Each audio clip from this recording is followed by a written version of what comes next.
Hello guys, কি অবস্থা সবার? আপনাদের ভালোবাসা ও দোয়া আজকে আপনাদের মাঝে নিয়ে আসলাম একটা ব্লগ ভিডিও। সময় না টেনে ভিডিওটা প্রথম থেকে দেখে যাবেন। আজকে সবাই বন্ধু বান্ধব মিলে যাচ্ছে শাপলা বিলে। সবাই দেখেন ভিডিওটা, কি সুন্দর পরিবেশ। সবাই দেখে যান, চারদিকে শুধু পানি আর পানি। দেখেন সবাই খুশি, শাপলা বিলে যাচ্ছি। আমাদের জীবনের ফার্স্ট আজ শাপলা বিলে যাচ্ছি। চারদিকে খালি পানি। চিকনপুর ব্রিজে কাছে চলে আসলাম। কি সুন্দর পরিবেশ। একটা নৌকা ভাড়া নিয়ে সবাই শাপলা বিলে চলে আসলাম। দেখেন শাপলা বিলের কাছাকাছি আমরা চলে আসলাম।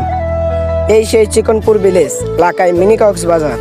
দেখেন কি সুন্দর পরিবেশ। সবাই লাফালাফি করছে, পানিতে লাফ দিয়ে পড়ছে। দেখেন কি সুন্দর পরিবেশ। সবাই খুশি, শাপলা বিলের কাছে এসে পড়েছে। এই সেই বন্ধু বান্ধব সবাই পাল দিয়ে নামে গেল। সবাই আবার চলে গেলাম বাড়িতে। সবাই আবার মজা করে ফিরে আসলাম বাড়িতে। সবাই ভালো থাকবেন।